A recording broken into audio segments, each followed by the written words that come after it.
Welcome, everyone. Dr. Anthony Criniti IV here, also known as Dr. Finance. You're on the Dr. Finance Live podcast. We got an amazing, super exponential, amazing guest speaker today. Les Brown, folks. He's one of the top motivational speakers in the world, and he has so many amazing accolades. We're going to learn so much about him today. So let's give a warm welcome. Welcome, Les Brown. How are you, Les? I'm great, and so are you. It's a plum-pleasing pleasure, as well as a privilege to be in the presence of greatness. Absolutely. Thank you so much, Les. Yes, and I can definitely say the same thing here. I'm honored to have you here. Presence of greatness has definitely made me feel well this morning. I woke up, I was telling you earlier, folks, I woke up this morning, I had my first thing that I listened to. They say always absorb positive things when you first wake up. Don't look at the news or any of that stuff. Well, this morning I clicked play, and Les Brown's message was on my voice telling me great things. I was like, wow, I'm excited. So I'm excited to be here, Les. Can you tell us, maybe before we get into your story, just for the audience, just to let them know about yourself, maybe 30 seconds, just a quick snapshot of your profile, your bios, just for the audience to know who you are. Well, I don't know if it's who I am, because I used to be that person. I want to, first of all, thank you for who you are and what you've done in terms of bringing on guests like myself. Thank you. Helping people to begin to change their personal economy and change the direction of their lives. I was born in a poor section of Miami, Florida called Liberty City, an abandoned building on a floor. And I was a foster child along with my twin brother. And we were adopted eventually. When I was in elementary school, I was identified as EMR, labeled educable mental retarded, and put back from the 5th grade to the 4th grade. 87% of the boys that are relegated in that category are African-American males. And then I fell again when I was in the 8th grade. But I met a high school teacher who had a personality very similar to yours. And he challenged me one day. He said, young man, go to board and work this problem out for me. I said, sir, I can't do that. I'm here just to see MacArthur Stevens. I'm not one of your students. He said, do what I'm asking you to do anyhow. And I said, I can't, sir. Then the other students, they started laughing, saying, he's Leslie. He's got a twin brother, Wesley. Wesley's smart. He's DT. And he asked, what's DT? And they said, he's the dumb twin. And they erupted in laughter. Oh, and I said, I am, sir. And he came from behind his desk and he looked at me. He said, don't you ever say that again. Someone's opinion of you does not have to become your reality. Do you hear me? I said, yes, sir. And that was an interruption in how I saw myself. We go through interruptions continuously in life. Viktor Frankl said that life is full of unavoidable suffering.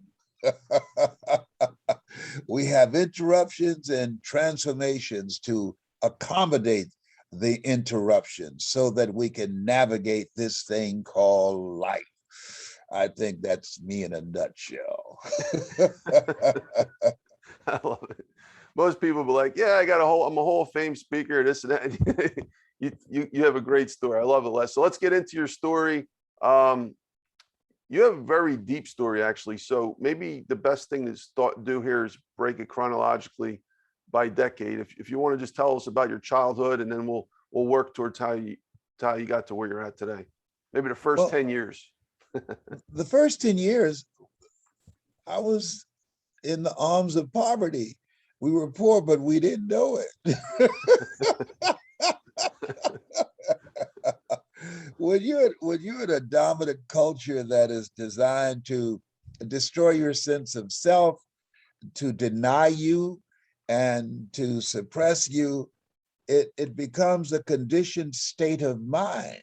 But something happened. My adopted mother, I always say, like Abraham Lincoln, all that I am and all that I ever hope to be, I owe to my mother, that God took me out of my biological mother's womb and placed me in the heart of my adopted mother. And she's working for a wealthy family on Miami Beach. And this gentleman, Mr. Satursky, he was quite a character. he listened to motivational messages on a regular basis. I had to clean his office, and he listened to Earl Nightingale. You don't get in life what you want, you get in life what you are. He listened to Zig Ziglar. If you give enough people what they want, they will give you what you want. He listened to Dr. Norman Vincent Peale. You have something special, but you've got to control your thoughts. You must think positively. And being exposed to these words, and I listened and went in his office and took my time cleaning up so I can listen to those words that made me feel good about myself, that gave me a vision of myself beyond my mental conditioning and circumstances. It began to stir in me a hunger. That's why the book that we have now called the Ignite the Hunger moment in yourself. And so it stirred up a hunger where when I looked around the environment, I realized I didn't have to just be a spectator, that this could be something I can have in my life. And it created a thirst for a better life beyond the life that I was living. There's a movie called The Truman Story, and the character, his life was real, but everything around him, it was fake. And he discovered that his life was real and he wanted to escape. And the person who was put it together asked, hey, you think he's going to leave? And he said, no. And the question was, why not? And he said, most people accept the life that they have been given. And so I rejected the life that I had been given. I rejected and decided I'm not going to live like this. When I went to work with my mother, and they had signs on Miami Beach that said, Jews, dogs, and coloreds not allowed. There are places on Miami Beach that dogs can go, that if I went, I would be arrested. I rejected that. It created a level of defiance in me that I wanted more.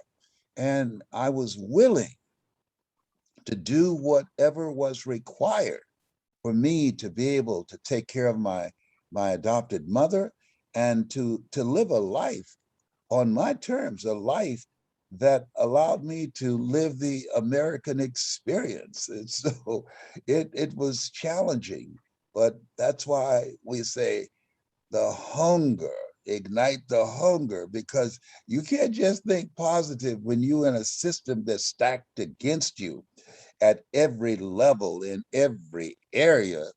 In order to get through and get around it, you get over it, you got to be hungry, have something that will ignite that hunger in your heart, in your mind, in your spirit, that allows you to become, as Mother Teresa would say, a pencil in the hand of God and start writing a new chapter in your life. Thank you, Les. All right. And as we continue the story, in your next decade, what maybe like your teenage years, what was the highlights of that? In my teenage years, I was working for a guy named Sam Axelrod, and Sam, he sold used television sets, and I used to go door to door to sell used television sets. I was the only kid. The rest of the people were grown people, grown guys. And he said to me, "You're going to make it, Leslie." And I said, "Why do you say that, sir?" He said, "When I pick up the other guys on the team to go sell, I have to wait for them to get dressed. But when I come to get you, you're standing outside. You're waiting. You are ready."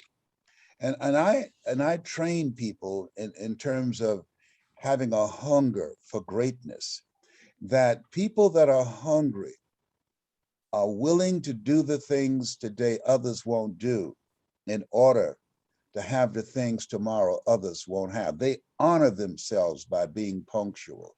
They honor themselves by working on themselves in their dreams and having goals beyond their comfort zones, because in order to do something you've never done, you've got to become someone you've never been. They are willing to stretch themselves and push themselves so that they can begin to discover something in themselves that they don't know right now. And so working with Sam, and he would always have a quote that he would give out to all of us, but I was the only one that would memorize them. Leslie, yes, sir. This is a usable world, young man. And if you don't use it in the right way, it's a cruel world. Thank you, sir. Thank you. Leslie, got one for you on truth. What? The truth, truth, truth. Winston Churchill said this, son. What is it, sir? Truth is incontrovertible. Malice may attack it. Ignorance may deride it. But at the end, there it is. Live life from your truth, from your power. He's one of my first mentors. That's awesome. Thank you, Les. All right. So how did you start to really get into this path? I mean, you have a similar background in many ways to myself. We both came from the struggle. I came from a very poor area of Philadelphia, South Philadelphia, and basically worked my way to the top. But, you know, it wasn't easy, as you said. I mean, what do you do when there's no positive, anyone giving you positivity? You have all the odds stacked against you, and you still ignite that hunger you're talking about. What really started to ignite that hunger in you where you started to really push forward? I'm assuming it was probably around your 20s or 30s. Well, what we are aware of, and it started before then really, is that we learn from observation, demonstrations, experiences of other people, of trial and error, but also from the conversations that you hear. I remember going to see Malcolm X and Dr. Martin Luther King Jr., and I admired their oratorical skills, but I did not know at that time I was looking at my destiny. I did not know why I was drawn to them and wanted to be like them and wanted to be able to speak and to tell stories that will transform people's lives. Steve Jobs said the storyteller is the most powerful person in the world because storytellers set the agenda, they influence and impact and create the culture, and it allowed people to have a greater impactful life than people who don't know how to communicate. And so when I saw these guys, I said, I want to be like them. When I saw Billy Graham, I said, I want to be like them. I could see the intensity of his eyes now when he spoke. And so I've always been drawn to great speakers and I studied them and I wanted to be like them. And I was at an event that was a turning point that a friend of mine took me to this motivational event. A guy was speaking and all of a sudden he stopped. And all of us have moments in our lives when we're at an event and somebody's speaking and we say to ourselves, he's talking to me. And so this guy said, there's someone here who should be up here holding this microphone. And you are out there looking at me. I'm standing holding a microphone in your dream. And you've convinced yourself you can't do this for whatever reason. And then he went on to speak again. And then he stopped again. Said, whoa, this just dropped in my spirit. And he started looking of the audience, and I was seated behind someone, and I said, this guy looking for me, so I want to make sure he couldn't see me. All right? And he said, listen, you know who you are. And the reason that I'm standing up here and you're seated out there, cringing in your seat, and you've convinced yourself you can't do this, I represent the thoughts you have rejected for yourself. Whoa, man. I jumped up and I ran outside Dr. Anthony. I said, oh my God, I've been rejecting myself. And I called my mentor, Mike Williams, who wrote the book, The Road to Your Best Stuff. I wrote the foreword for it. And I said, Mike. He said, Brownie, what's happening? I said, I'm not rejecting myself anymore. Do you hear me? He said, Brownie, calm down. I said, listen to me, man, listen to me. I'm not rejecting myself anymore. My mother has breast cancer, and I can't go and get a job and do all the things I need to do for her. And I told her that anything happened to her, I'll be here for her. She would not go to a nursing home. I would take care of her. I got a story, Mike, and I'm ready to speak, Mike. I want to use my story to change people's lives and to be able to provide for my mother. I said, will you help me? And one of the things that I teach is ask for help, not because you're weak, but because you want to remain strong, and ask for help and don't stop until you get it. And so when I think about where we are now in this place, in and out of the pandemic, and who people have to be, three things that's very important that I think is the real wealth. Number one, you are the money. Because I'd been sitting on the sideline, I was a spectator, and I didn't believe in myself. And when that guy spoke, how we live our lives as a result of the story we believe about ourselves. He disrupted my self-explanatory style, as psychologists would say, and allowed me to have a vision of myself beyond the suppression, beyond the mental conditioning. And as he continued to speak, it dismantled my current belief system. Said, I can create wealth. I don't have to be a spectator. I can be a participant in life. And ignited a spirit of courage in me to make the decision. It ignited a hunger in me to go for it. That I don't care about the odds. A guy named Viktor Frankl, he says that adversity introduces a man to himself. And even though I had a great deal of things to overcome, that I felt that I would be able to do it, that I would be willing to do whatever it would take, whatever I had to learn, the sacrifice that's involved, the effort, the focus of my time and my energy. Where a focus goes, energy flows. Upgrading my thinking, my relationships. Who you run with determines who you end up with. You earn within $2,000 to $3,000 of your closest friends. And I found that out. I got all the broke people out of my life. I used to be so broke, I walk past the bank and trip the alarm. I like it. Yes. That's funny. Well, thank you, Les. That's an awesome, awesome story. And by the way, I'm a very big fan of Viktor Frankl. I love him so much. I actually put him on the cover of my last book, The Survival of the Rich. His quote at the top. Amazing, amazing man. Just an amazing book, The Man's Search for Meaning. Yes, it is. In fact, something else he said that's very important. He said that life is full of unavoidable suffering. And but there's a dimension about us that when you're going through some stuff, and people need to be aware, and that's a book that people need to read during and after the pandemic, that there's a dimension about us, the irreducible essence of who we are, that cannot be reached, that cannot be touched.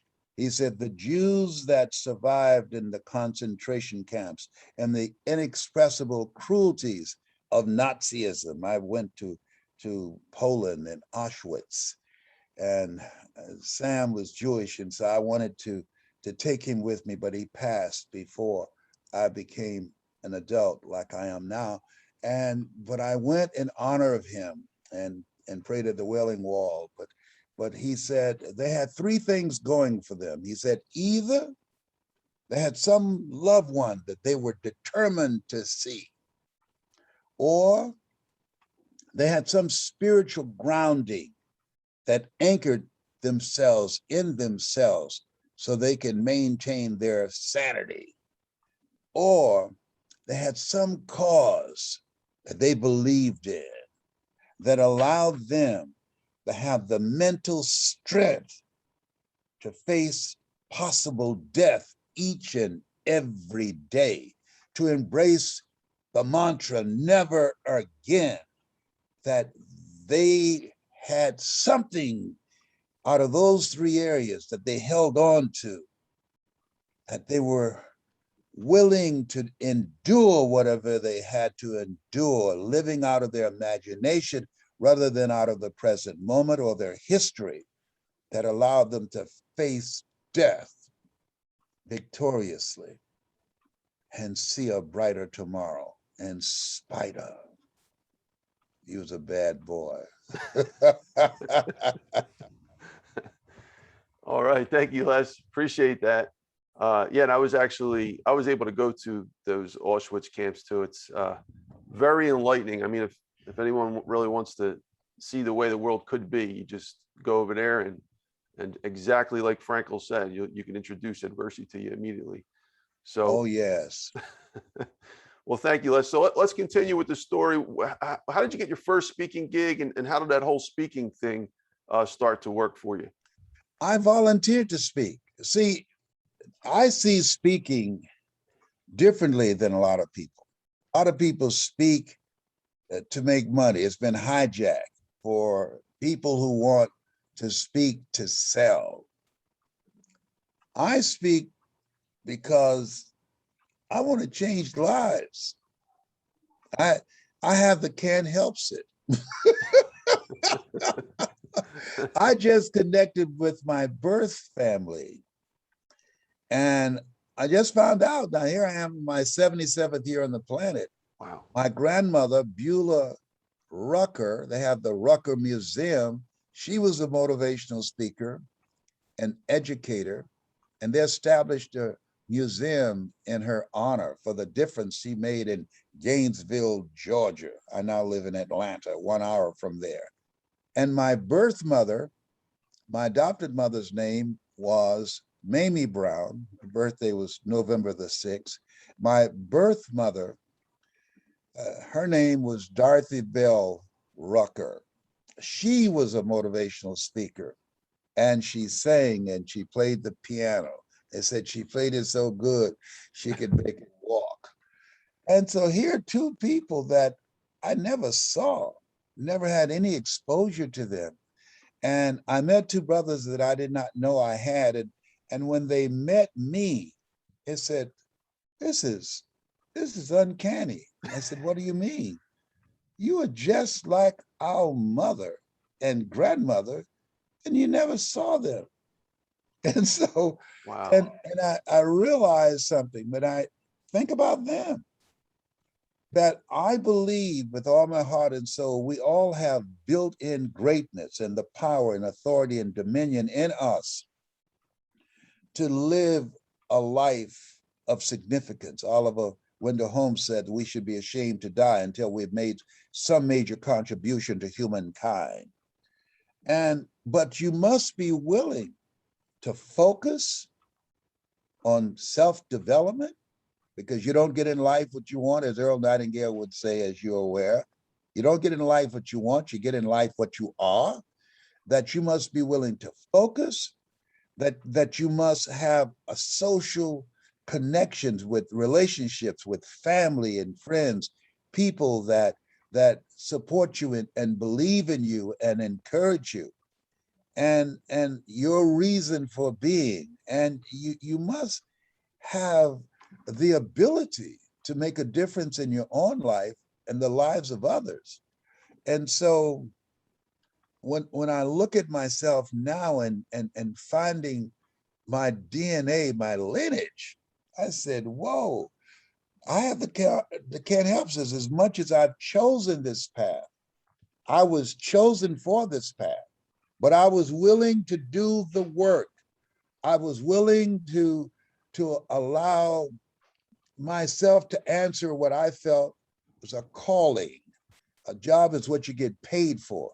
A calling is what you're made for. A calling is something that you love so much, you do it for nothing, but you do it so well that people will pay you to do it. And so I was going all around Miami and Liberty City and Overtown, poor sections of Miami, volunteering to speak in prisons and juvenile detention centers. I didn't even know why I was compelled to do that, but I did it.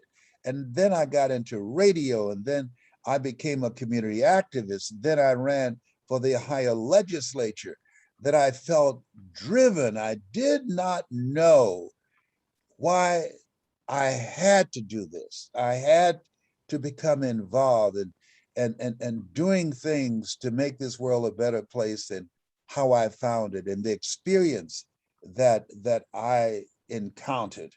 And so by volunteering, I said a calling is something that you love so much, you do it for nothing, but you do it so well that people will pay you to do it.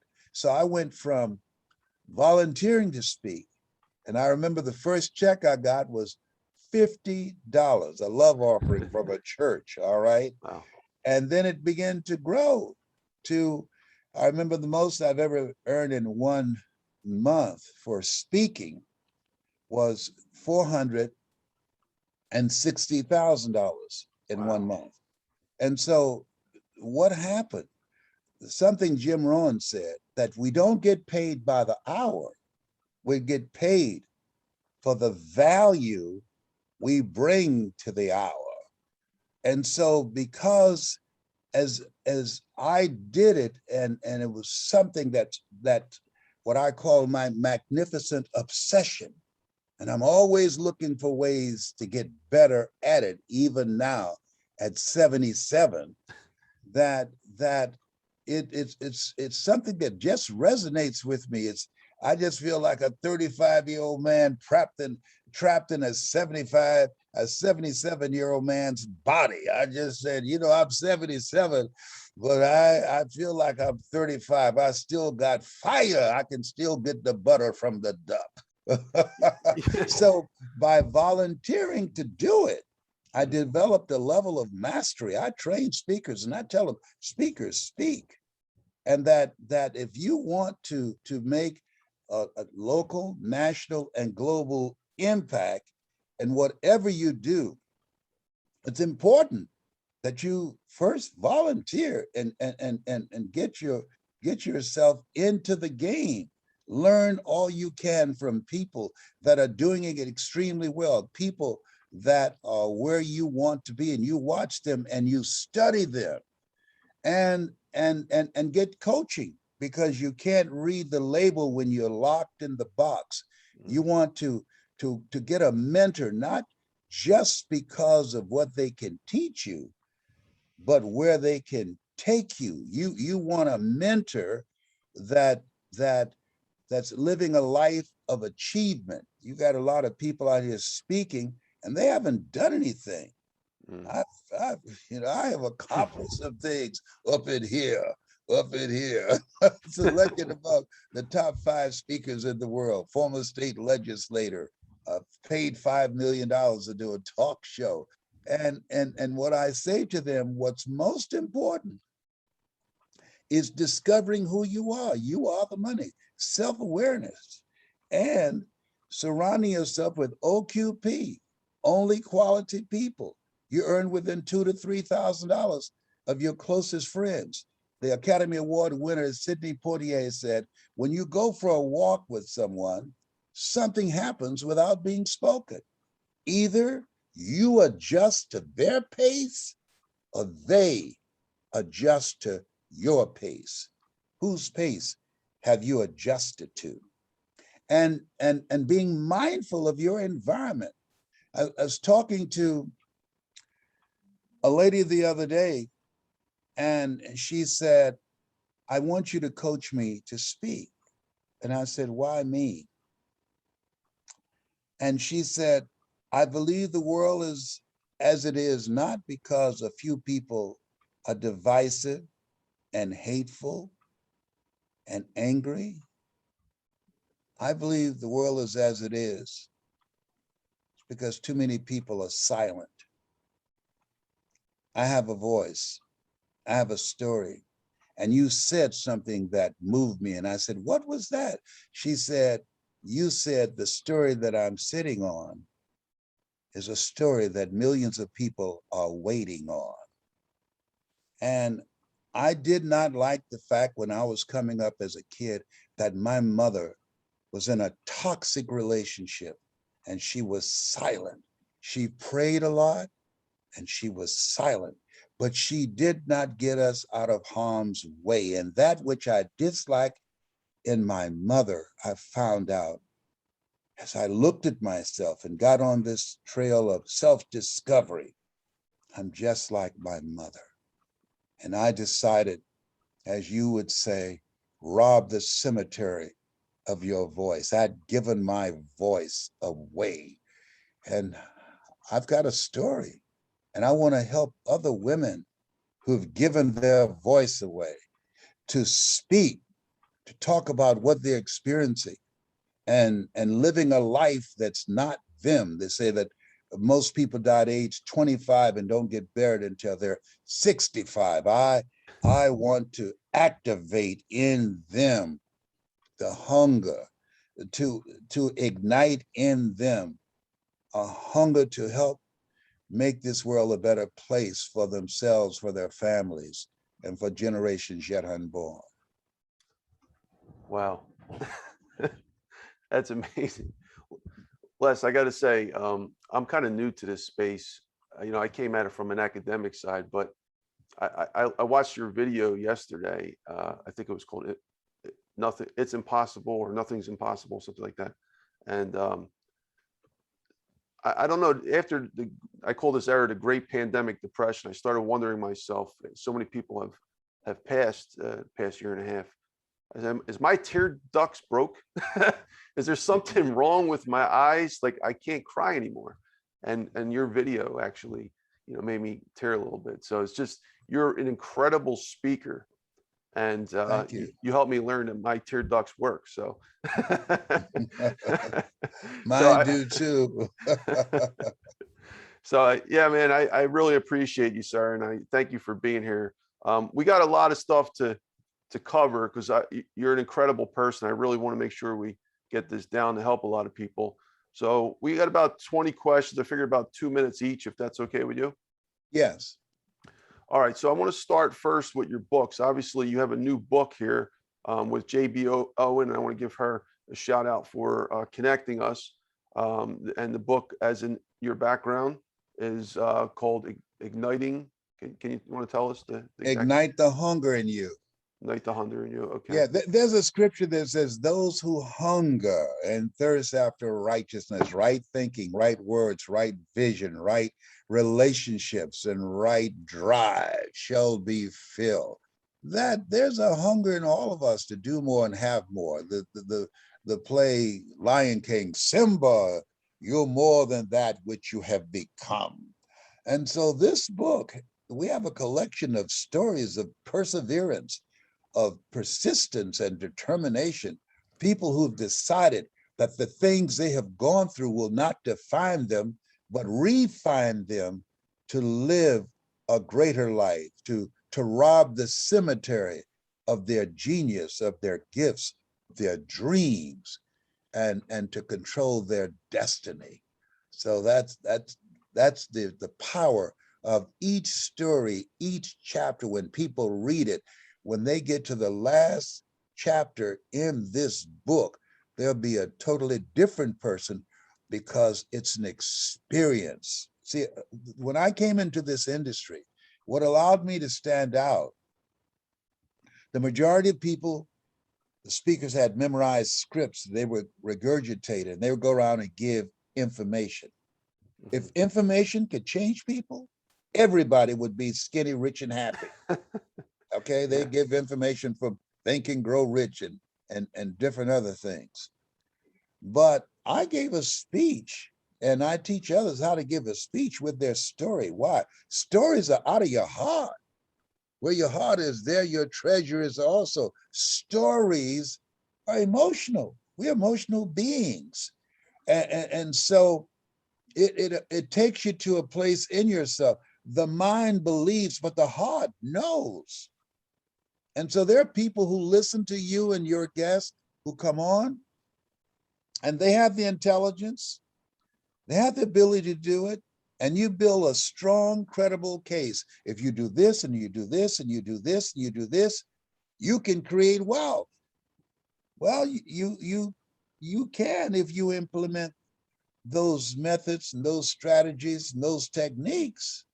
But the driver, the person behind those ideas, behind the advice, that's determining factor. You give me somebody who's got some information, and you give me somebody who's hungry, and I'm gonna put my money on the hungry person, somebody who will risk their lives coming here from Haiti or some foreign country, can't speak the language, and they hit the ground running, don't know the system, that the immigrants have a 3 to 4 times greater chance of owning their own home, of creating wealth than the average American. How is that possible? Hunger. That's how it's possible. Because when you're hungry, you're willing to learn. If you're not willing to learn, no one can help you. But if you're willing to learn in this era of what the late Peter Drucker calls the era of the 3 C's, accelerated change, overwhelming complexity, and tremendous competition.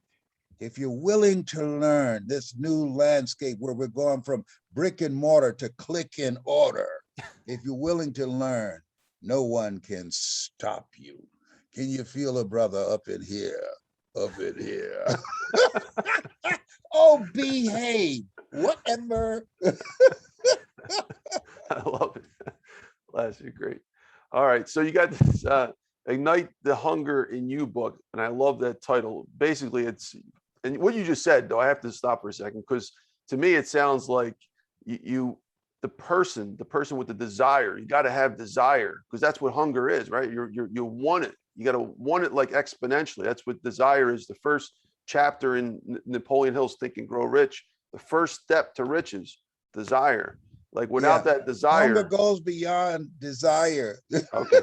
Because it tramples desire. When you're hungry, you don't say, I desire a meal today. No. You are busy acting on what it takes for you. We're made by the Creator to be creators, to create that meal, the work behind it, everything that exists. Somebody said, and I disagree with, they said necessity is the mother of invention. No, hunger is the mother of invention.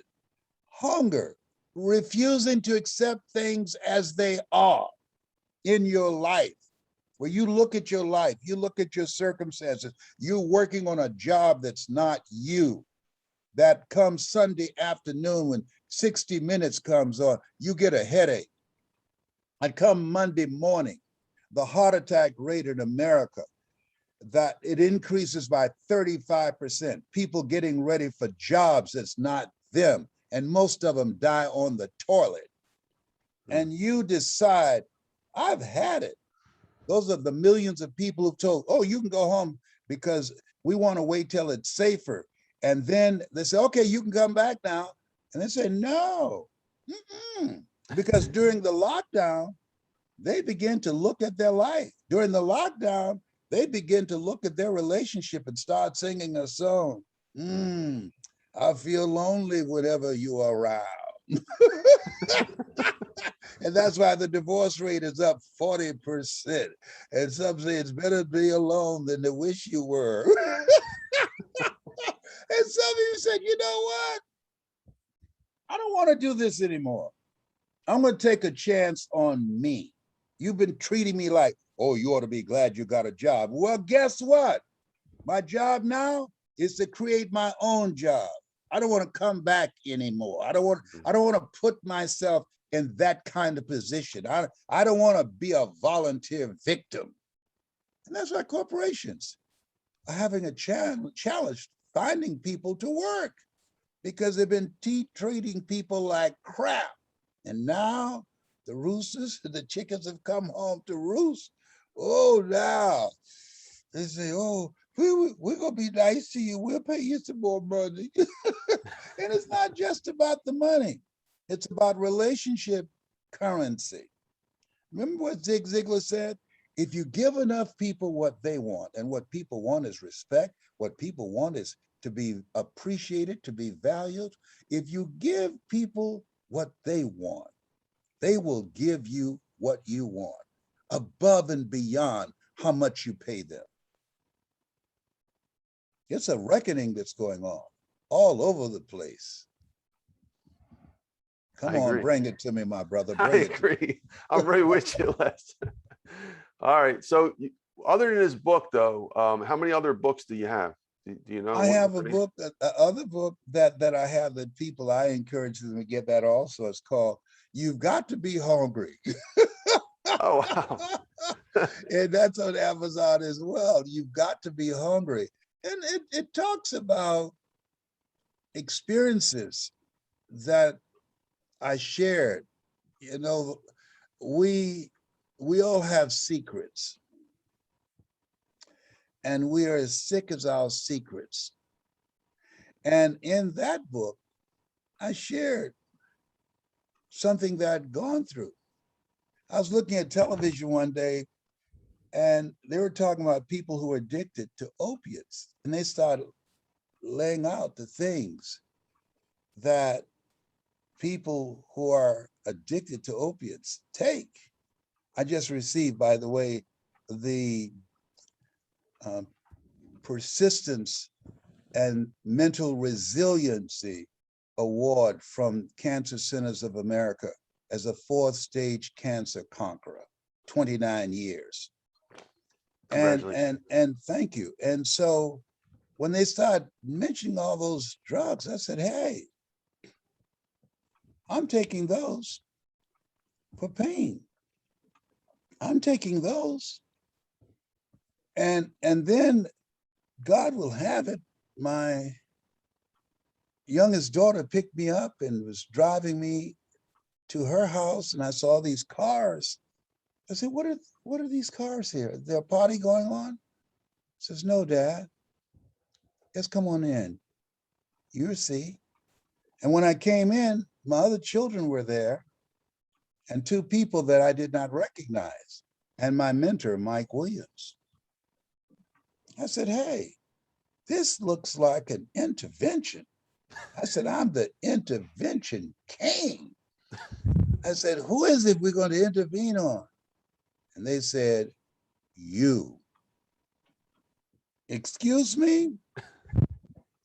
And this guy that was from a drug program, he said, our reason for being here is your children said that you are addicted to opiates.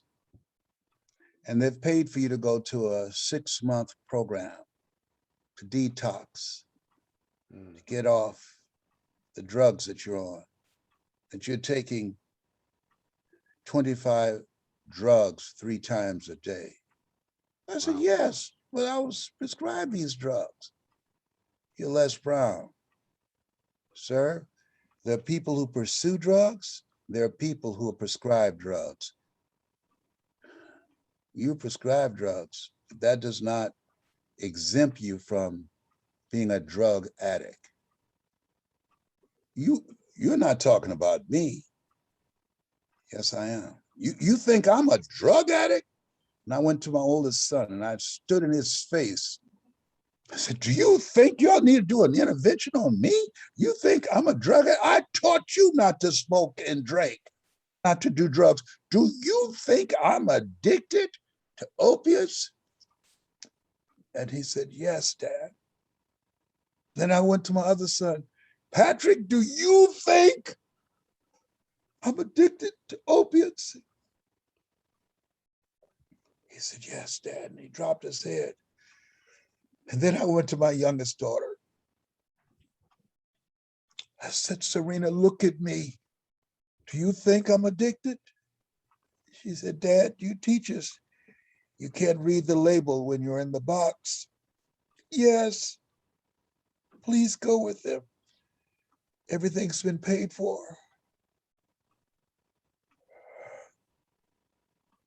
Oh, God, I can't believe this. So the guy said, we'll come pick you up tomorrow morning. I said, no, you got to take me tonight, because if you come here tomorrow morning, I'll be gone. I've never been in any place like that. I'll be gone. You better take me tonight. And so they drove me from Columbus, Ohio to Middleton, Ohio. And as I was in the back of that car saying, how did I get here? How did this happen to me? And then I went to another place, not asking how or why, but what am I going to do with this? What am I going to do with this? And I'm glad we're talking about wealth, because to me, wealth is personal strength. I just couldn't bring myself to stand when they had the support groups. Hi, I'm Les Brown and I'm a drug addict. I couldn't do it. And How I long ago wanted was this, Les? Sorry to interrupt you. Just trying to understand. Was that a few years ago this happened? about 4. Oh, wow. Yeah. And I said, I'm Les Brown. And I just mentioned all the drugs that I was taking. And everybody said, whoa, you're on the big horse. Wow. And I walked out of that room and I went in the director's office. I said, listen, I'm Les Brown. There are people who pursue drugs. There are people who prescribe drugs. I was prescribed these drugs. I wasn't pursuing them. I didn't even know what I was taking. He said, every junkie has a story. Man, I've grabbed the phone on his desk. I said, you called me a junkie? I'll bust this phone on your head. And fortunately, a lady was there. She said, Mr. Brown, I've heard you and I watched your videos on YouTube. She said, listen to me, look me in the eyes, listen to me. I said, what is it? He called me a junkie. She said, trouble is easy to get in, but hard to get out of. Call your son if you don't want to be here and let him come pick you up. I said, thank you. And I called my son. I said, come get me, Patrick. He said, Dad, you've only been there for about 5 days.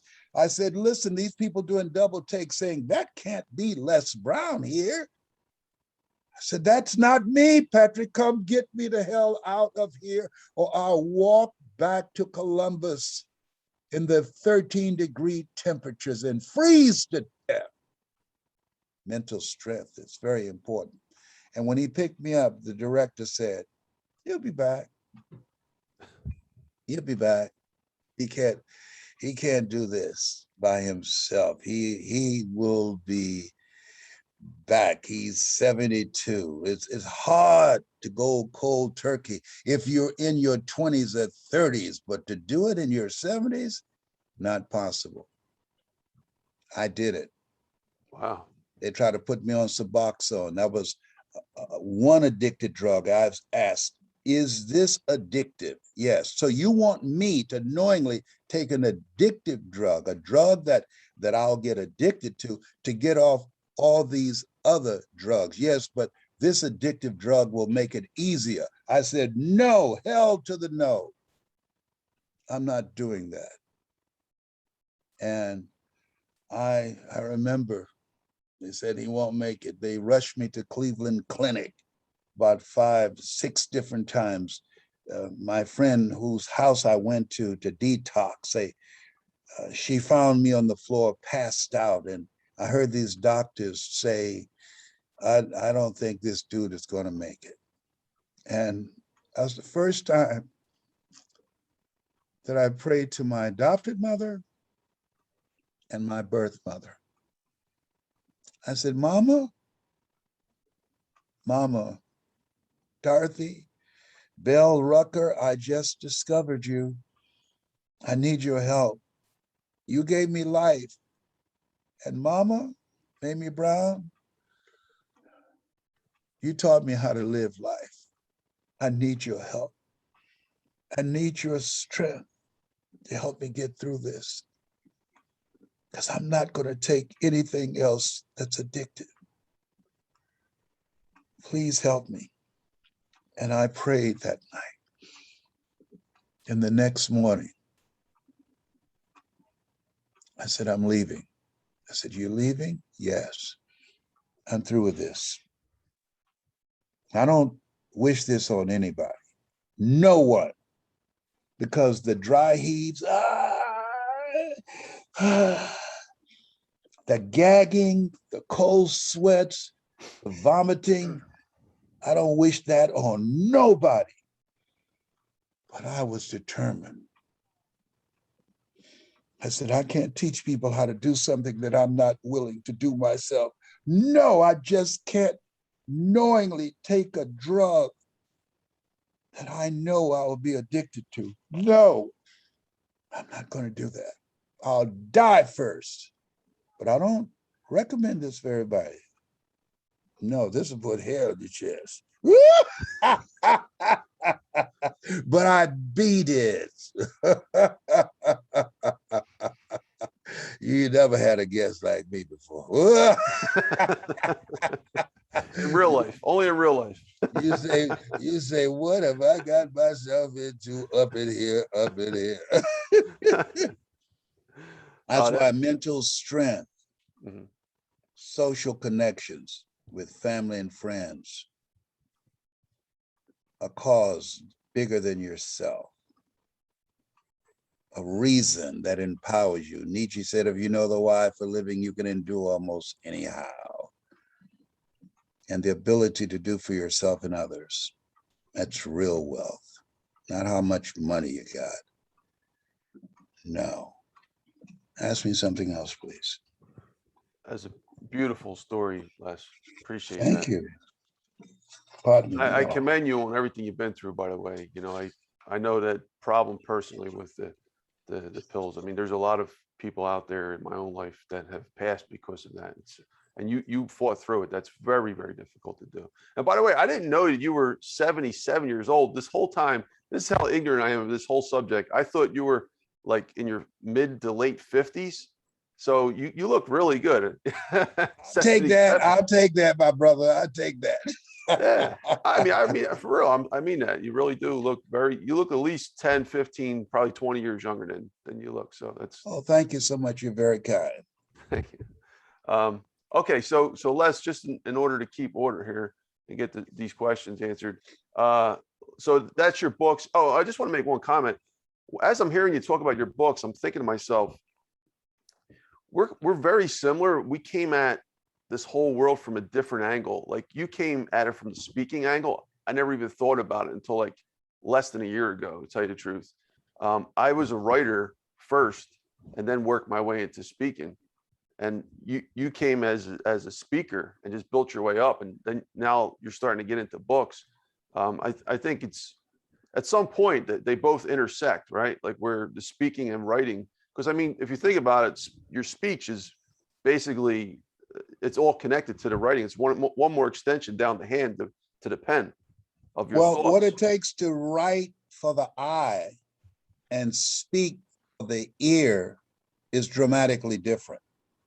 Very, very different. Very different, yeah. And so fortunately, because of my partnership with J.B. Owens, that I got the help that I needed to verbalize in writing the things that I felt and the experiences that the authors in the book have had, so that it would resonate and be in harmony with the words that we speak. That we speak, and she and her team, they write in our voice and bring it together. And that's why it's an experience, because the key is to create the experience. Oliver Wendell Holmes said that once a man or woman's mind has been expanded with an idea, concept, or experience, it can never be satisfied to going back to where it was. That's what set this book apart from other books out there that just pushing information. When you are just inundating people with information, they call this the attention economy. It's very noisy out here.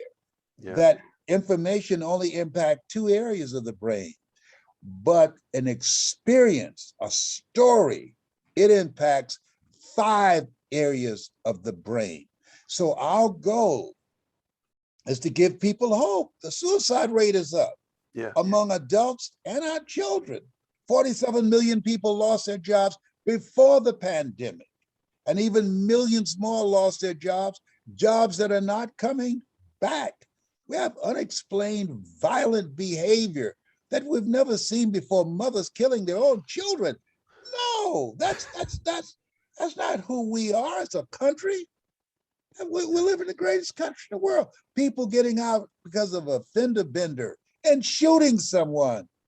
What's happening? People are having a meltdown. This book, Ignite the Hunger in You, is designed to unlock and begin to create a new culture, a mindset that represents the level of sanity, how to maintain sanity in an insane world, because we have never been in this place before. We've never been fearful going into a grocery store, Walmart, and fearful that you might die wearing a mask because you swap air with someone. I mean, I know some people's breath stinks so bad, it kicks like Bruce Lee, but to die? Come on now. I love it. That's funny. All right, Les. So you're gonna get me started here. Thank you, Les. All right. How does it feel to be Les Brown? Maybe 1 or 2 minutes. It's good. It's good to be me because I'm a big kid, man. You know, I'm not a religious person. Religious people are afraid of going to hell. I'm a spiritual person. The spiritual people have been there. And to me, hell is what you experience when you die and you meet the person that you were supposed to become, and you see the work that you were supposed to do. So when I wake up in the morning, I said, this is the day the Lord has made. Let us rejoice and be glad in it. All things work together for good for those who love God and for those who are called according to his purpose. Lord, whatever I face today, together you and I can handle it. And I'm a big kid. Helen Keller said, life is short and unpredictable. Eat the dessert first. So I eat my dessert first. You know, I remember being in Caesar's Palace. My former wife was Gladys Knight the Pips, but I was not a pip. I was the conductor of the midnight train. Can you feel a brother up in here, up in here? By the way, Les, I'm glad you brought that up. You know, I'm from Philly, Motown, Philly. Motown is huge. I grew up. They had the oldies channel. I had no choice but to leave it on in my dad's car. So Gladys Knight was always on. And you know, when I heard that, I was like, wow, that's incredible. So yeah, And Jocko was a disc jockey in Philly when you were a kid. Jocko, he's a bad disc jockey. Yes, man, he's famous in Butterball. But what we realize is that when you're dealing with this thing called life has no guarantees. It's very fragile. And I remember being at the table with Frank Sinatra at Caesar's Palace, and I heard him say to a young man, live each day as if it were your last, because one day it will be. And so that's how I live my life. To me, most people just trying to get through the day. I want to get everything possible out of this day that will bring joy to me and to others, and to leave my mark. I want my life to count. I refuse to die an unlived life. So I like what Helen Keller said, life is either a daring adventure or it's boring.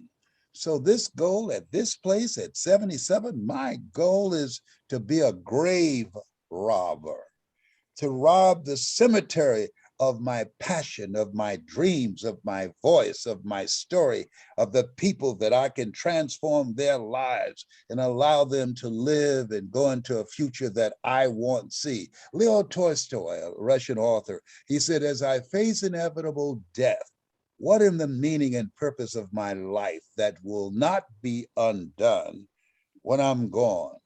And he talked about the fact that the lives he will transform. And I feel that same way, that the people that I touch, the people that are listening to us, that are watching us, and the people that they touch and influence and impact, that work will impact generations yet unborn and will not be undone as we create in them this program that you have, a spirit of optimism that says that no matter how bad it is or how bad it gets, I'm going to make it. The spirit of faith, a faith not tested can't be trusted. A drive and a hunger that ignites a hunger in people that say, I'm not settling for this. No, there's more in me and I'm going for it. That's what it's like being Les Brown. I I'm love a it. big kid. I love it. Thank you, Les. All right. So Les, I want to touch on something. You had mentioned that you were an orphan. Usually people who have extreme struggles growing up has some sort of effect on them. Has being an orphan had any effect on making you great at all? You think that part of your story has led to, like, if you weren't an orphan, would you have been as great as you became from the speaking and all that stuff?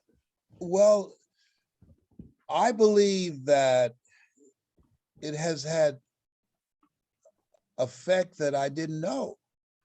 Mamie Brown, I feel like Abraham Lincoln, who said, all that I am and all that I ever hope to be, I owe to my mother, that God took me out of my biological mother's womb and placed me in the heart of my adopted mother. I got a song that say, I got two mothers and I'm not ashamed. I've got two mothers and I love them just the same. But my mother, my adopted mother's love was so dominant that I didn't feel any lack. I was inspired by her sacrifice, her willingness to do something that she didn't have to do, to decide to raise 7 of us. And she never had any children herself. Judge a person not by what they do, but what they do that they don't have to do. And to judge the true quality of a person is what they do when no one's looking. And so she only had a 3rd grade education, but she had a PhD in leadership. That's passion, hunger, and drive. And so I got that from her. That influenced me, my wanting to buy her a home. And I did that. I accomplished that. I said, you will not be in a nursing home when you leave here. I'll take care of you. And I gave up my political ambitions in Columbus, Ohio. I was elected my 3rd term when my sister called and said, Mama has breast cancer. I said, I'll be there tomorrow. She said, oh, don't worry. We've got a good, nice nursing home here in Dade County. I said, listen to me. Don't move her. I'll be there tomorrow. I'm resigning.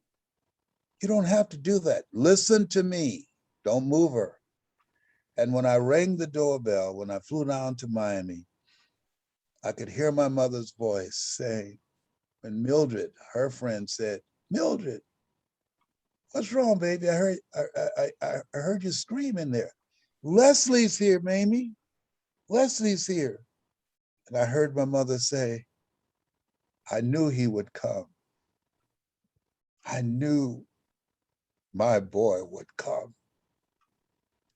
And I think that we all have someone we love, someone that made us feel special and protected, someone that we want to be there for. You could tell I'm a mama's boy. And I gave up everything to come back home to take care of mama. And God has blessed me in so many ways. The ability to do for myself and to do for her and to make a difference in other people's lives to some extent. It's an honor to still be here and looking for new ways in which I can be more impactful and touch more lives and train more speakers and live a life that will outlive me. Thank you, Les. Appreciate that. So one of your main messages, Les, is about everyone having greatness from within them. I asked a hybrid question of this to Dennis Waitley. If everyone, like, if you could think of some of the worst people on earth. I mean, I believe that humanity mostly is good, but there are some people that are truly evil. If you could think about them, and do you think that those kind of people have greatness from within them too? I mean, even the people who do all those crazy things, sort of like what you were talking about earlier. I mean, is there greatness even in the lowest form of humanity that exists? To me, It's a tough question. it's not a tough question. To me, greatness is a manifestation of your being a force for good in life. I don't recognize people who do evil, even if they're very good at it. I don't see that as greatness. I see that as a corrupt mind and spirit and energy. We all have an energy in us. There was a time we had a weapon called the teleological missile. It was designed after the human mind. Follow me. The teleological missile, when it identified a target, when it was released, it would go after that target. If the target went to the right, the teleological missile would go to the right. If it went to the left, the teleological missile would go to the left and find it and destroy it. It was designed after the human mind. The teleological missile, when it got something in its sight that it was supposed to destroy, a goal, a target, and when it was released and the target for some reason vanished, it could no longer see it, the teleological missile will self-destruct. It was designed after the human mind. We're all born with built-in greatness and power, authority and dominion to live a life of contribution. And when we are not in alignment with making the world a better place, you become a force for evil. You begin to consciously and unconsciously engage in self-destructive behavior. You become a force for evil in the world because that energy that you represent, that energy that you put the time and effort in, it's a representation of this self-destructive life that you're living and this disruptive behavior that you've created that releases evilness and disharmony and anger for people who align themselves with you. We're witnessing that now. It's been released. It's out here. Speed of the leader, the speed of the group. But there's some of us, and Benjamin Franklin said it best, until those who are unaffected are as outraged as those who are affected, change will never take place. Mm. There's some of us that realize evil prevails when good men and women do nothing. And there's some of us believe, like the rabbi at the Washington Monument when Dr. Martin Luther King gave his historic speech, "I have a dream." And there's a rabbi who said, when something happens, three things happen. There's the perpetrator, there's the victim, and there are the witnesses. He said, God, please don't let us become a country of witnesses. We saw that with George Floyd. 4 police officers who were sworn to serve and protect watched their friend commit murder. At some point, they said, come on, man, it's 4 of us. He's handcuffed. He's down. Get your knee off his neck. This is not why we are here as police officers. Come on, man. With people watching, this is not a good look for us. We are law enforcement, not breaking the law. Come on, lighten up. They were witnesses. Most people are witnesses. And they made a decision. We make decisions, and our decisions make us, and they have consequences. Thank you, Les. Appreciate that. Excellent response. All right, Les, is anything possible? Maybe 1 minute or less. Well, you're talking to somebody that just received the Cancer Center's Award of Perseverance. You're looking at somebody that's dealing with 4th stage cancer. You asked me that question. Cancer that has metastasized to 7 areas of my body. You asked me that question and has eaten 43% of my T1 vertebrae. You asked me that question and they gave me 3 to 4 months to live. And that was 29 years ago. And fortunately, I had a doctor who said, Mr. Brown, your PSA. I said, what is that? Your prostate specific antigen is 2,400. I said, what does that mean? He said, 1 to 4 is normal. I said, is there anything else? He said, it's metastasized. I said, is there anything else? He said, yes. It's in 7 areas of your body. I said, wow, man, I'm excited. He said, why? I said, man, 7 is my lucky number. I was born February the 17th. Joshua marched around the walls of Jericho 7 times. Naaman dipped himself in the river Jordan 7 times. 7 is my lucky number. I said, is there anything else? He said, yes. And you're ugly too. I said, man, you didn't call me ugly, did you? This is serious. He said, listen, I determine the diagnosis. You and God determines the prognosis. I never tell my patients they're terminally ill. What I say is that my knowledge, my abilities, and my skills have terminated. Now it's on you and God to determine the prognosis and how long you will be here, Mr. Brown. Les, do you know Dr. Bernie Siegel? Yes, I love that dude. He's a bad dude. Yeah, he's bad, right? So yeah, he was on my show a few weeks ago. I'm actually, after this podcast, I got to go meet him. I'm helping him out with something. Oh man, I love him. He's a hero to me. Tell him, thank you. Thank you. I've listened to his voice. I've read his words. It's on my bucket list. I would love to meet him.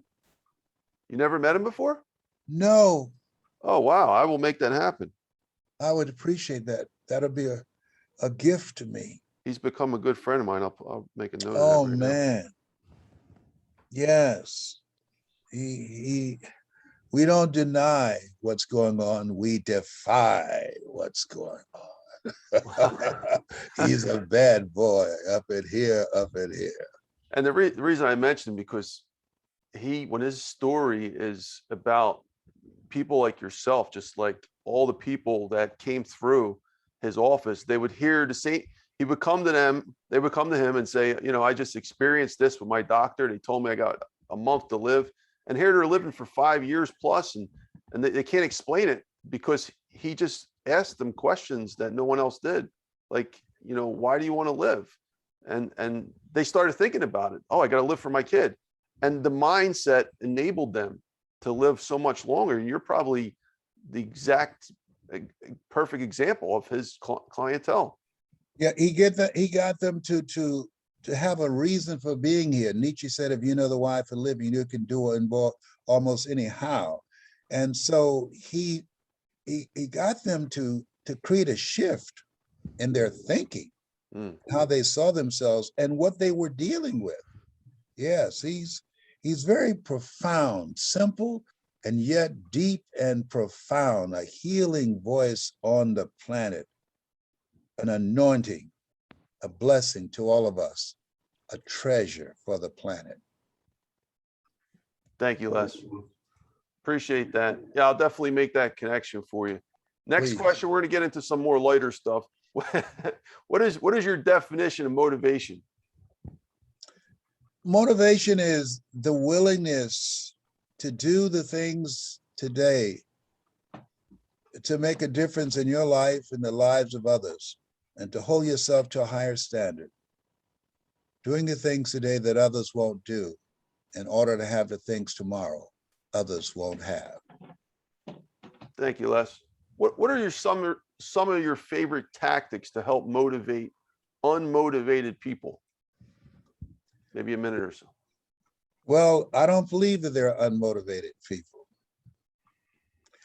I believe that there are people that we have not taken the time to get to know. Mm-hmm. You can't correct if you don't connect. So before I speak to an audience, and I train speakers and I teach them, never let what you want to say get in the way of what your audience or your client needs to hear. Get to know them, and all that get understanding. Ask strategic questions to find out who they are so that you can speak to them, so that you can speak to their story, so that you can take them to an ignite moment in their lives that allow them to see themselves beyond the adversity and whatever shut them down or took away their power, and connect them with that unlimited potential for greatness that they have within them. Your voice, your story, and your skill in creating experience is the key to releasing what Elizabeth Browning would say, the imprisoned splendor. I like it. All right. Thank you, Les. All right. Next question. I think you're going to like this one. Maybe a minute or less. How effective is Murphy's Law? Murphy's Law is very effective. Let me tell you, Murphy's Law is kicking my butt right about now. I'm doing the Muhammad Ali shuffle with Murphy's Law, you know? I got a son that looks just like I made him all by myself. And he sent me a text message, said, you are fired. You're no longer needed. You need to lose some weight and go sit down with your old self. Oh my God. I said, come on, Murphy, don't use my son against me. Oh my God, I'm old, I'm fat.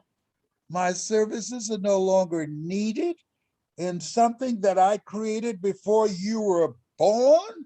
You about to make me lose my mind. Up in here, you about to make me act a fool. Up in here. Murphy and I, we are dancing right now. But I'm anchored with, Lord, grant me the serenity to accept the things that I cannot change. I cannot change him. Our children, as Khalil Gibran would say in The Prophet, our children come through us, but they come from God. Lord, grant me the serenity to accept the things that I cannot change, the courage to change the things that I cannot change, how I respond to it, not with anger, Anger is a wind that blows out the lamp of the mind. Respond with love and understanding. He's got a mental issue, bipolar, schizophrenic, and the courage to know the difference. Be still and know that God is in charge. Hand him over to God. Turn him in and say, Lord, you got to take this. This is beyond my pay grade.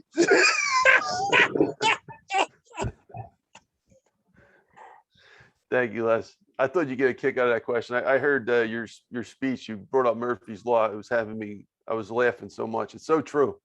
Yes. So that leads to the next point, Les. Why do you like to speak?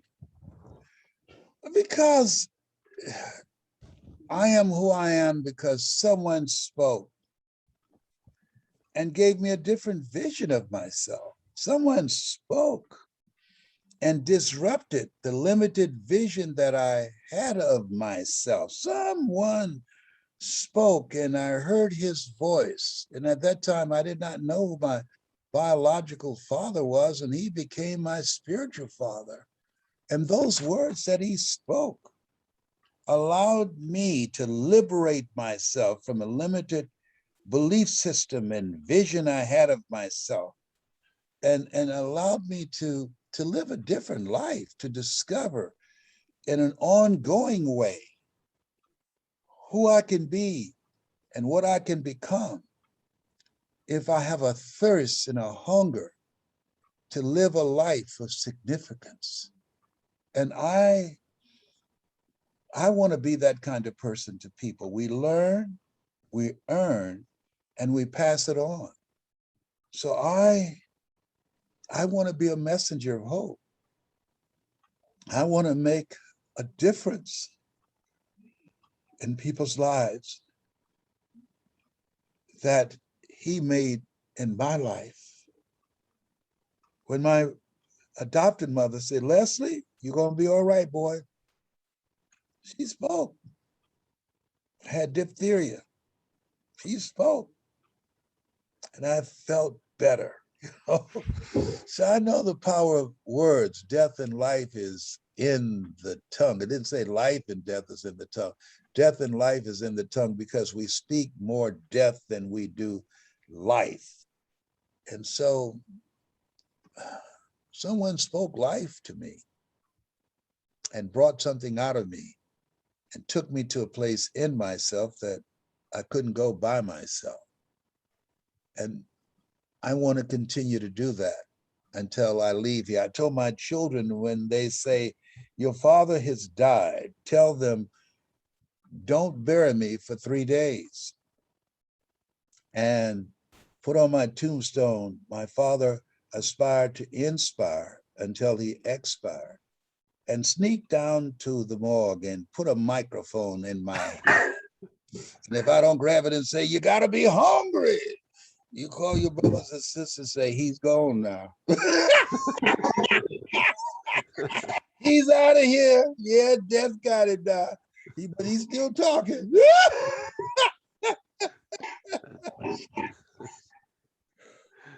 Thank you, Les. That was beautiful. All right, Les. So in your mind, who are you talking to when you have interviews on large stages? So let's say you're on Clubhouse, for example, where you'll be this Friday. Who are you talking to? Because there's so many people in this world. It's one of the biggest fears is stage fright. And, just to get on a stage is tough as it is, but to be interviewed. That's eliminated. That's gone now. We've gone from brick and mortar to click and order. More money, $87 billion being earned in front of a computer. I do more speeches. I speak in 2 to 3 countries a day in front of the computer than being shot around and flown all over the world to speak. So that's gone. That's no longer a factor. People don't have a fear of a computer. They sit in front of a computer every day. So they can't use that as an excuse. What's most important is learning how to communicate and create an experience and be compelling with your story, with your knowledge and information, that you can expand the vision of those who are watching you, that you can touch their heart and you can ignite the courage in them to make a new decision about their lives. We make decisions and our decisions make us. So fear of speaking, that's off the table now. We've gone from brick and mortar, as I said before, to click and order. And, Well, and the sorry to ability interrupt. to communicate, Okay, Chris. as Warren Buffett said, is if you can't communicate, it's like being in a dark room with a woman, a beautiful woman, and wink. Nothing happens. All right. So, but who's in your mind though when you're having an interview? Like they say that you focus on the person to stop that. I'm focused on you. You're focused on that person, I don't right? care about anything else now. Okay, that's what I was getting at. My assistant was trying to talk to me before I talked to you. I said, I'm not interested. You handle that. I got something to do. I'm going to talk to Mr. Finance. I love it. All right. Thank you, Les. All right, which is really the next question. In your mind, when you're on very big stages, I mean, you spoke with 80,000 people at the Georgia Dome. I mean, okay, so that presentation I watched, that speech that you made, the first thing that came to my mind, I'm saying, he's so great at what he does. He's talking to somebody. Am I right or am I wrong? Were you having a conversation with somebody to get those emotions out in those stories? Like, it seems like you actually were the audience went blank and you were actually talking to somebody on stage because it was just so brilliant. Yes, I was talking to myself. I was saying, don't panic, don't pee on yourself. So there are people watching you. My mentor, Mike Williams, said, Brownie, you got this. You got this, man. You were born for this. When we get into a place where we've never been before, something happens. There's a download. There is a creative energy that we tap into. We see Steph Curry get in the zone and can't miss a ball, you know? That there's something, we've all had experiences, and you've had it where we say, I can't believe that I'm doing this. I couldn't believe that I was doing it. I don't even remember giving the speech. All I remember when he said and gave me that microphone, because I was frightened out of my wits, Brownie, you got this. Sometimes you have to believe in somebody's belief in you until your belief kicks in. And so I say to myself, before I speak, more of thee, less of me. And all the years of reading and studying and watching and observing and practicing, I allow myself to be a channel and say, use me now. Use me in this moment. Everything that I have learned, everything that has brought me to this place, you have prepared me for this. I'm ready now. And then I go and I speak from my heart. I teach others how to do that as well. Thank you, Les, and thank you for allowing me to be your student today, because I'm listening intensely. I mean, you really have so many words of wisdom. It's just, I mean, to do what you've done, you're like, you are the Michael Jordan of speaking. I mean, to watch you, what he is, the basketball, you are just amazing, incredible to watch. So, you know. You're very kind. Thank you so much. Thank you, Les. All right. So, Les, I just want to do a quick check on your time, because I want to make sure that we don't, want to respect your time. We have probably about 10 questions. We could do it in maybe a minute or less, if that's okay with you. Let's go. All right, let's do it. All right. So, best tips to make a good speaker great, maybe a minute or less. Say it again. What are your best tips to make a good speaker great? Do your homework. Find out who your audience is. Never let what you want to say get in the way of what your audience needs to hear. And all that getting, get understanding. Next question. All right. Excellent. Thank you. Appreciate that, Les.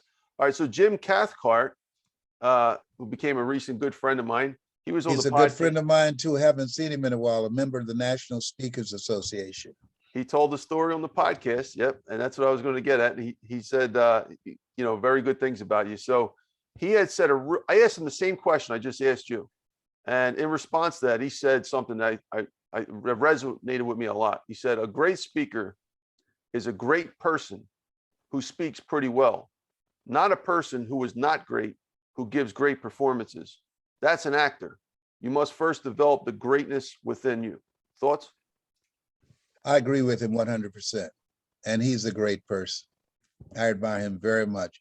And he has been an early influence and voice in my life when I was pursuing speaking. We joined around the same time, the National Speakers Association.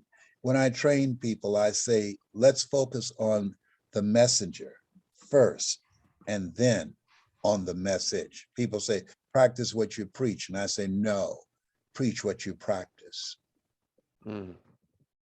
Beautiful. Thank you, Les. He might be joining us on Friday, by the way. Hopefully. Oh, that's great. Yeah. He really talks a lot of great things about you. Okay, so the next question, what are some of the, and this is a question I had for Jim because he had an incredible amount of answers to this, and I'm sure you have very similar. What are some of the wildest things that have happened to you on stage as a speaker? Maybe a minute or less. The lights went out. Really? I was in Washington, D.C., and all the lights went out. And I said to everybody, don't move. The lights are out. But this is a special moment.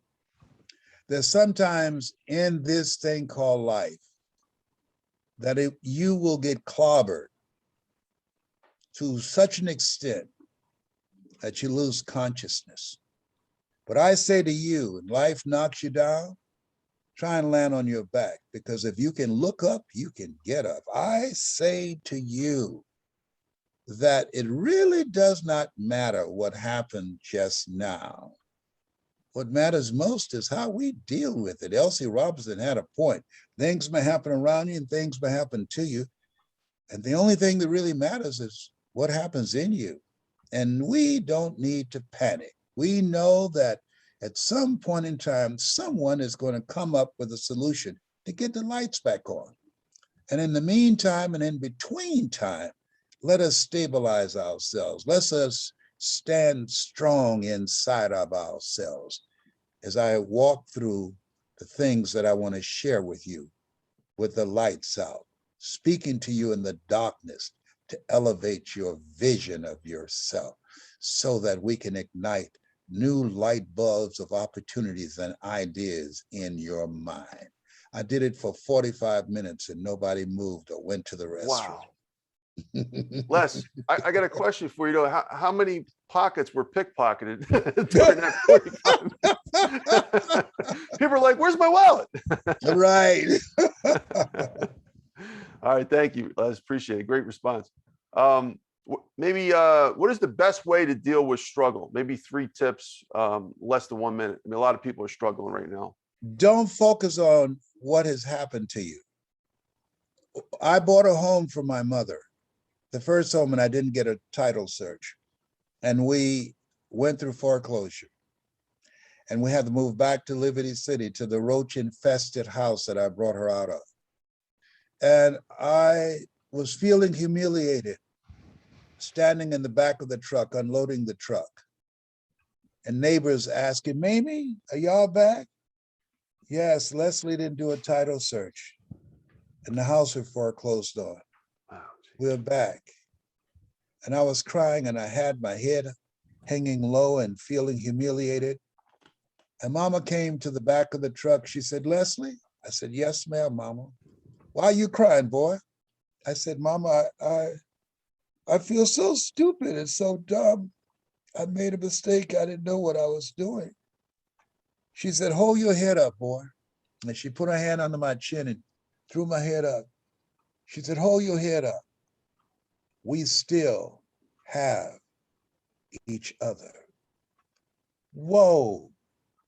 That liberated me from that humiliation, from that embarrassment, that we still had each other. I still had my mother. She still had her son who was trying to do good by her, that it wasn't about the house. It was not about the materialistic things. When Howard Hughes was on a plane and they said, when he took his last breath, somebody asked the question, how much did he leave? And the answer was, all of it. All of it. And so to me, wealth is focusing on living a life of no regrets. A lady who was a part of hospice, and she talked about the 5 things that people who were wealthy and successful and what they regretted. And what they said was, it was not how much money they had or how much money they had earned, or they didn't ask what are the books saying right now. They regretted not spending time with people that they cared about, that they loved. They didn't take the time to get to know them and to create special moments with them. This Thanksgiving, my goal is to get as many of my children together in one room and let them know how much they mean to me and why I've done the things that I've done, and apologize for not being the father that I could have been, the special occasions that I missed, and ask for their forgiveness. That, to me, this time that we spend together is going to be, it's a fulfillment of a dream of our turning to each other rather than on each other, and being able to have a spirit of gratitude. They now, as adults, know why they had to share me with the world, because I would have loved to have been there with them. But I had to do what I'm doing because it's my calling and it's who I Mm. Thank you, Les. Appreciate that. Can one book change the world?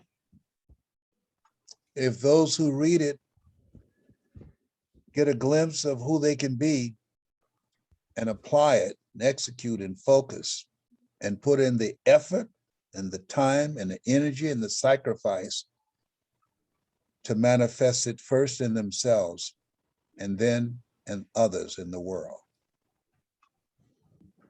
Okay. Thank you, Les. Appreciate it.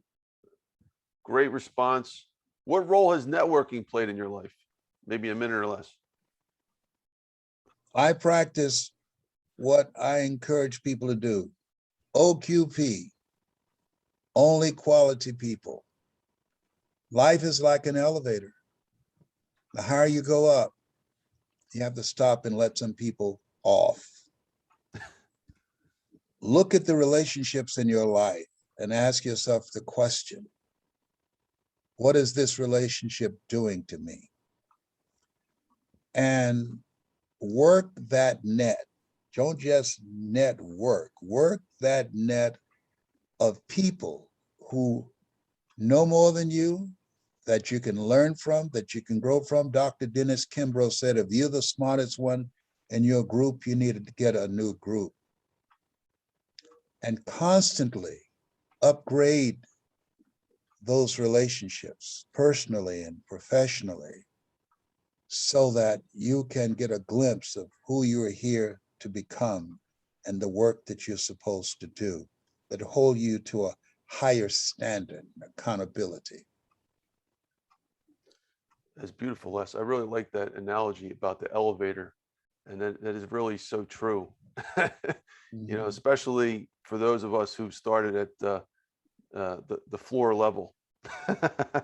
So, thank you, Les. All right, is mentoring important, and who were some of your mentors? Yes, mentoring is very important, not just because of what you can learn from a mentor, but where they can take you in yourself and Get a mentor that's accomplished, that's doing what you want to do at the level that you want to do it. Don't let somebody mentor you and they don't have a mentor. I still have a mentor and a coach, and they've done some things. They've made some impact. They're known nationally and internationally. Don't just buy into some branding strategy and marketing letter that's designed to make you go in your pocket and come up with money to teach you how to do something they've never done. You want to look at their resume. You want to check out their reputation. You want to know the impact of their life. You want to know, are they an example? As Jim Rohn would say, the life that you live is either example or warning. Example of what to do, or of warning of what not to do. And so I wanted to always stay ahead, far ahead of my students. You never find out how much you know until you find out how little you know. I still study. I still read. I still watch other speakers. I believe in iron sharpening iron. I believe in what Shula said, success is never ending. It's an ongoing process. I understand what Einstein meant when he said that thinking that has brought me this far has created some problems that this thinking can't solve. Thank you, Les. Appreciate it. We're going to move into some finance questions and then round the bases. You're doing great. Very easy stuff, maybe a minute or less. What are your favorite financial books? You said you read some books. Do you read finance books? No. Okay. You are the money. Somebody asked me, what's the most difficult thing you've ever done? And what is the easiest thing you've ever done? And I said, the easiest thing I've ever done was to earn $1 million. And I did it within 3 years of becoming a professional speaker. The most difficult thing I've ever done was to believe that I could do it. Born in an abandoned building on a floor, labeled educable, mentally retarded, being a foster kid and adopted, failing twice in school, to believe born in poverty and being oppressed and denied and fighting against a system that's designed to destroy myself, my sense of self, to not operate out of the thinking. And one poet who wrote, the impulse to dream has been slowly beaten out of me through the experiences of life. To keep that dream alive in spite of the setbacks and the failures and disappointments. To keep coming back again and again and again, driven by hunger and a larger vision of myself.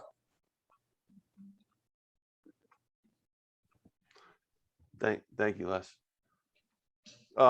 You've read Think and Grow Rich, though, right? I'm sure. No. No, really? No. Oh. When Napoleon Hill wrote that book, he interviewed wealthy guys. Who had the complexion of connection. He didn't interview anybody that looked like me. When he wrote that book and collected that information, That's true. He had the right to vote.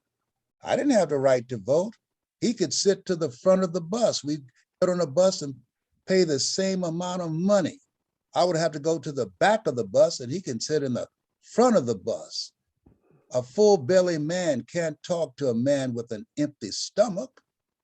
He doesn't know what it is to live the kind of life that I live. You're going to talk to some white boys who are multi-millionaires, and even though they're principles that are universal, but when I leave the house, there's a different element for me that I have to peel back and push through. It's not just as simple as just think and grow rich. That's crazy. No, it's far more than that. No, you most certainly have to have upgraded thinking and be positive, but just think and grow rich. There's some stuff that you have to overcome. There's some stuff that you have to figure out. There's some stuff that you have to deal with. I remember when I heard a guy said, and quoting Napoleon Hill, we become what we think about. And so I was thinking about becoming a top salesperson at Sears. I kept that in my mind. And I was the top salesperson 6 months in a row. And if you're the top salesperson for 3 months in a row, they will promote you to be manager. So I went to Mr. Simpson. I said, Mr. Simpson, I've been the top salesperson for 6 months. I've been looking forward to your coming to me saying, Mr. Brown, you're now the manager of this department. He said, oh, we can't do that. We can't give you that position. I said, excuse me, sir, time out. I'm not asking you to give me anything. I have earned this. Oh, but if you became a manager, that will lower the morale of everybody. Are you serious? You are sending people to me for me to teach them my process of being successful selling, and you put them over me, and they earn more money than I do, and they're learning from my strategies. And you're saying to me that if you put me in that position that I've earned, that I will lower the morale of everybody because of my paint job. I said, thank you, sir. I resigned. And I followed the techniques and the strategies of upgrading your thinking and the things they talk about in Think and Grow Rich. They're universal principles, but they don't apply to everybody. And I became an entrepreneur.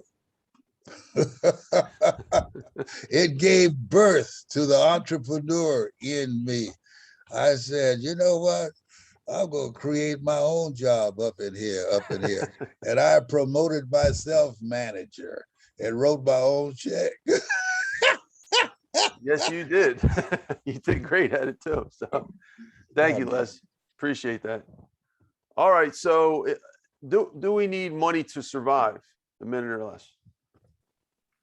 You need a mindset of strength. A friend that I worked for in radio, Mr. Mongolis, he had $45 million in the bank. He jumped out of a window in Manhattan. Money is a tool. There's no question about that. But if you have all the money in the world and you don't have a strong sense of self, it doesn't matter.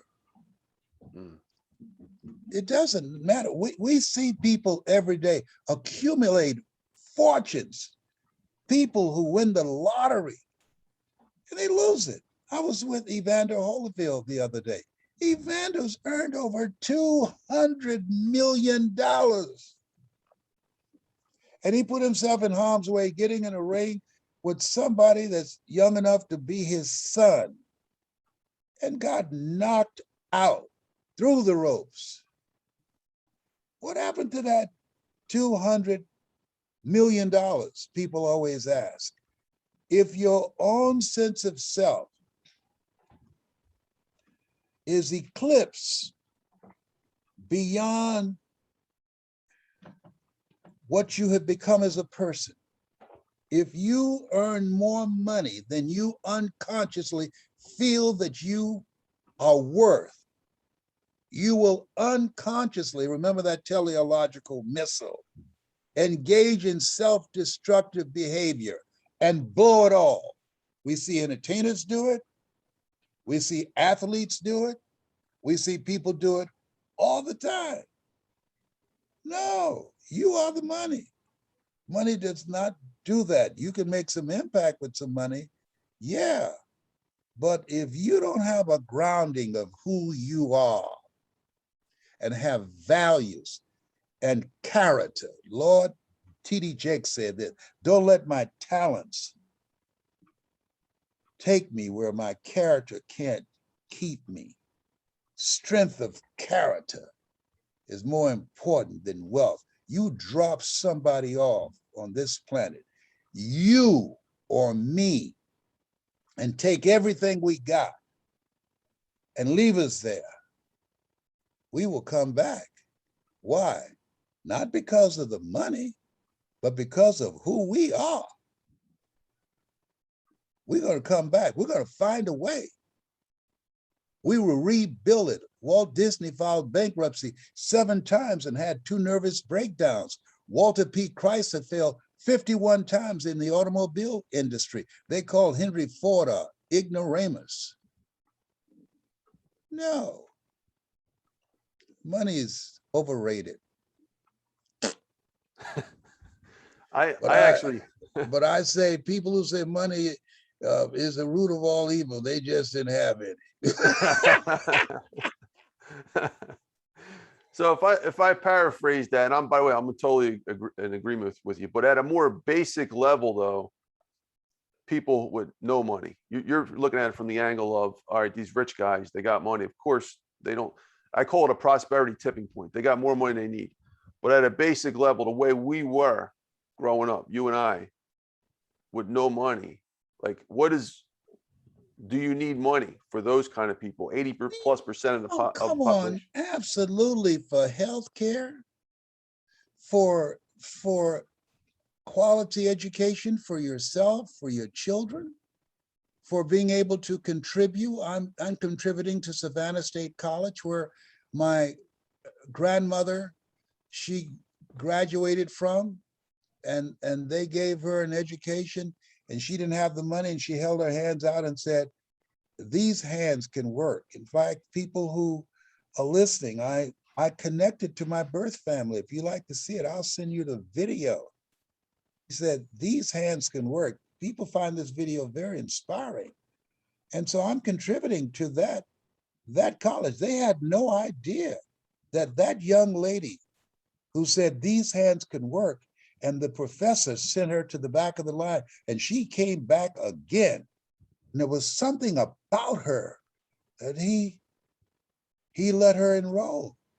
And she worked for him, milking cows. She had a hunger to read, and she taught herself how to read from the newspapers that were used to insulate the walls of the cabin where she was in Gainesville, Georgia.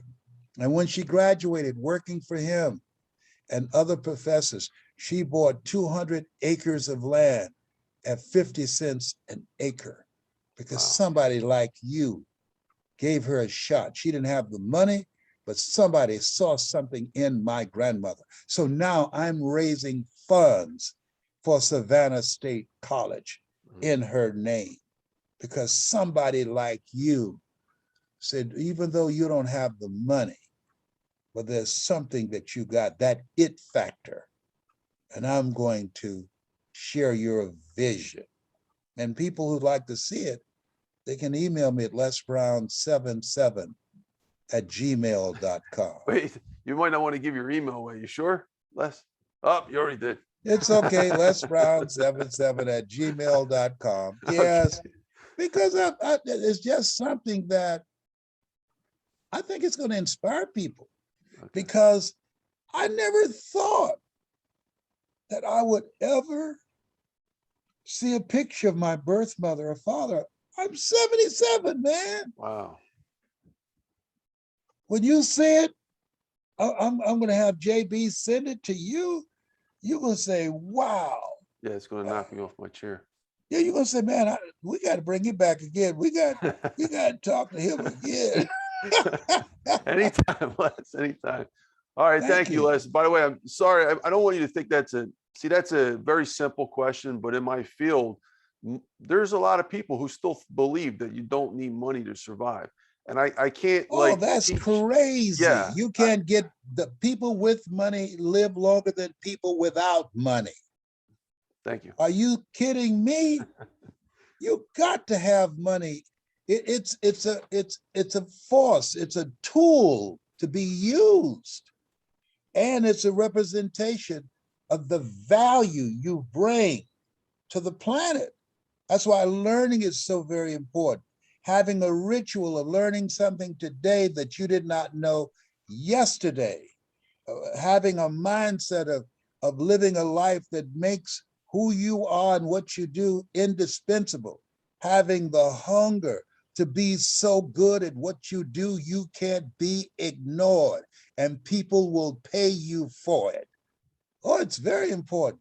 I wouldn't have been able to buy the second home for my mother if I did not have money. I would not have been able to send my children to college and they could graduate without student loans. Oh, it's very important. Don't downplay it. What I'm saying is that don't look past you and your development and who you become as a person, and operate out of the mindset of Horace Mann, who said we should be ashamed to die until we've made some major contribution to humankind. There are people just earning money for the sake of earning money. I want to make it possible for other kids to go to college who don't have money. 2,500 kids in Atlanta, college students that are homeless, sleeping on couches, sleeping in cars. I've got a village in Ethiopia that Oh, I have wow. adopted to start a well so they can get clean water. We live in the greatest country in the world with all the drama and disinformation and stuff we're going through. We're not arguing about getting a clean drink of water, something as basic as that. The war-torn country of Ethiopia and what's going on there now, it's around money. Yeah, and the quote, both of our favorites, Viktor Frankl, he calls money and power it's not the purpose, it's not the end purpose, it's inexistential frustration. People become frustrated with their existence because they place money and power as the purpose, but that's only the tool, like you're saying, to get where you got to go, but it's not the end. If you think it's the purpose, No, once you get that, you're stuck and you commit suicide right after. So yeah. absolutely. And it doesn't determine your worth. 8 out Yeah. of 10 millionaires have been bankrupt. Yeah, thank you, Les, appreciate that. Next question, and it's an extension of this: is finance necessary for everyone? Maybe a minute. What kind of finance are you referring to? Finance, the academic version of finance, the science. The way I define it is the science of managing wealth for individuals, groups, and organizations. It's a very unique definition in this world. It's an academic science. Absolutely, because we want to develop financial intelligence. And one of the things I love that's very basic around finance is a Jamaican proverb. If you save your money will save you. You got to say it with a Jamaican accent, though. All right. I wish I could, man. Thanks, Les. We got 3 questions left and we're done. I appreciate you sticking through here. You're doing great, Les. And you're going to love this next question. How important is having a purpose in business / what is your purpose? Purpose is very important. And you want a purpose beyond you. You want to have a business that creates generational wealth, but also that contributes to the greater good. Like people like Warren Buffett, and Bill Gates, who've decided to use their wealth to help the planet, to deal with climate change and help to eliminate hunger. It's very important to have a purpose-driven business that is designed to do good. And what is your purpose, Les? My purpose is to bring hope. When there's hope in the future, that gives you power in the present. Mm. My purpose is not just to give people hope, but methods on what you do, how to create wealth by encouraging people to listen to you. That's your specialty. That's what you do. That's your master key and gift and calling. That's not what I do. And so to introduce them to people that can help them to take charge of their financial future and be able to take care of themselves and their families and to do something beyond themselves to make the world a better place. Thank you, Les. Second to last question, what would you like to accomplish in the next 10 years or so? My goal in the next 10 years is to train the most gifted, talented, impactful speakers on the planet. We need more voices of hope, teaching people methods and techniques of how to transform an audience or a group or a community, or shift in the consciousness of a community or a country, individually and collectively, to make the world a better place. That's major. That's what my focus is now. I've been speaking for 52 years. Wow. But I'm a better teacher than I am a speaker. And so my goal is to train them how to use their story to create an experience, to take people to a place in themselves that allow them to see their lives differently and to create a sense of mission possible, that, hey, I can make a difference with my life, with my story. And the things that I'm going through, I will get through, because I heard someone say that it's possible and that it's necessary and that it's me and that it's hard. If you do what is easy, your life will be hard. But if you do what is hard, your life will be easy. Brilliant, Les. And last question, what do you want your legacy to be to this world? What do you want on your tombstone? I got two mothers and I'm not ashamed. I got two mothers and I love them just the same. I want them to say, you know what? He loved people. He was all in. He aspired to inspire until he expired. And he did that, honey. He was hungry to do it. He got the butter from the duck. Ooh. The butter from the duck. That's a new one. I'm an urban boy from Philly. I never heard that before. But I know. Thank you, Les. All right, Les, I actually got a quick bonus question for you. Are you still hungry? Yes, absolutely. And I'm moving with a sense of urgency because I know the journey that has got me here is longer than the journey that I have left. You know, Michael Jackson said, this is it, but it was not the it that he had in mind. We all have an expiration date. The clock is running. And so, you know, William Shatner said, live like you're gonna die, because one day you're gonna. And so I want to help people to see the world before they leave the world. I want people to understand the words of Mustafa, Simba, you're more than that which you have become. And I want people to live their dreams rather than their fears. I want people to create a better world for my children and my grandchildren and my great-grandchildren, because we can. We have built-in greatness and power and authority and dominion. We were created by the Creator to create. And I want to be a catalyst to ignite the hunger to live a life of contribution. That is awesome. Thank you so much, Les. And we're going to conclude. But before we do, I just want to again thank you for being here. We're hopefully new friends. You can call me Tony, by the way. All my friends call me Tony. So you could, you probably, I'm glad you. You know what? You left a message on my phone. You're like, Tony, nice to meet you. Tony, you bring the best out of me.